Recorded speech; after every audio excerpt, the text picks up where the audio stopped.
Hello and thanks for joining me. Over the last few months, we've heard a lot of talk about vaccine passports, and you'd think that on an issue of such importance, there would have been quite a bit of debate. But really, there's been no debate at all, unfortunately, which is part of the campaign, unfortunately, of the media and the government together, that this issue is going to be passed on. So regardless of what you think about it, it is coming through. It looks like it will be coming through. I know in the UK, they have seen the difficulties and the challenges of this introducing such a thing as a vaccine passport, and they have very sensibly put it aside.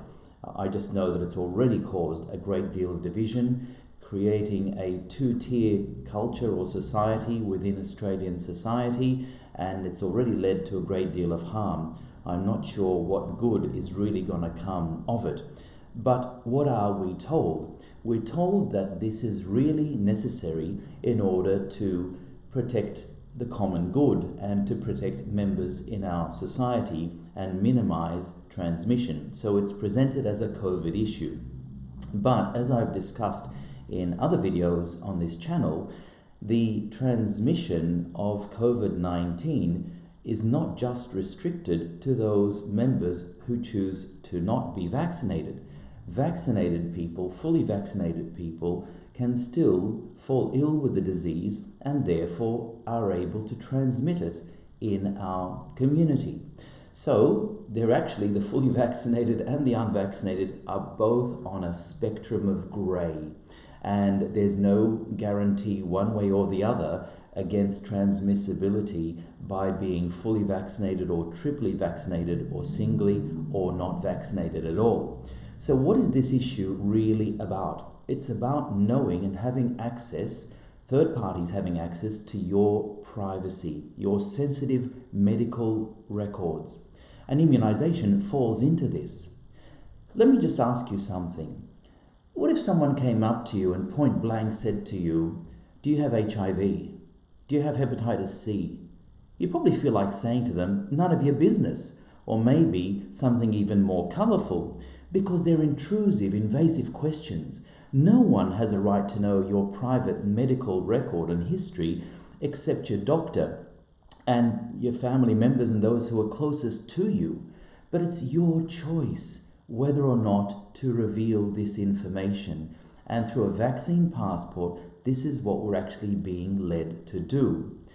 So you might ask, is there anything that you can do about this? Well, there is. Because under the Privacy Act of 1988, the government, the federal government, has already thought about this and legislated about it, so that if you do not wish to, no one can in fact have access to your private, sensitive medical records unless you wish them to. As of the 1st of July this year, any vaccination that takes place in Australia must be sent to the Australian Immunisation Register.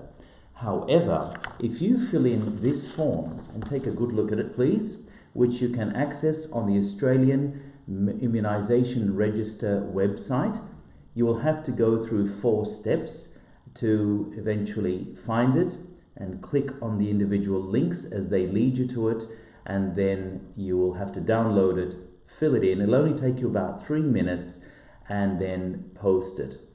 But if you fill in this form, then you in fact basically stop any third party having access to your private medical records, which I think is actually a very good thing, because we are all entitled to privacy, and the federal government back in 1988 saw the wisdom of this. So it baffles me why all of a sudden it's no longer important and the government wants to impose this actual passport, this vaccination passport. Of course, if you choose to go along this line, whether you're fully vaccinated or not, then there will be consequences, because the vaccine passport looks like will be coming in regardless. However, no one can ask you certainly that sensitive information. You can simply say, I've written to the Medicare and asked that no correspondence about my records will be released from the Australian Immunisation Register. there will be consequences, because you have to make a decision whether going into a pub or a cafe or some other places is actually more important than your own privacy of your information. That's a decision you have to make.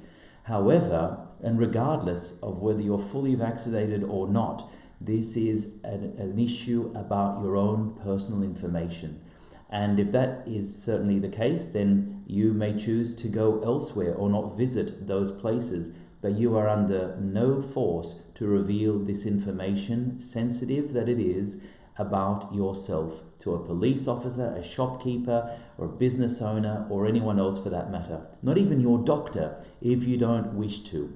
So, if you wish to have your privacy and your information protected, then fill out that form, download it and send it in so that your information can be protected. And if enough people in fact do this, then the vaccine passport will not be a viable option for the government to proceed with. And as Australians, we all have a right to speak freely and openly and to an honest and open debate, not something that is simply forced upon us. Thank you for joining me. If you like this video, press like, subscribe, and the bell so you get notifications of future videos. And I look forward to hearing from you in the comments below and to joining me in the next video very soon. Thank you very much.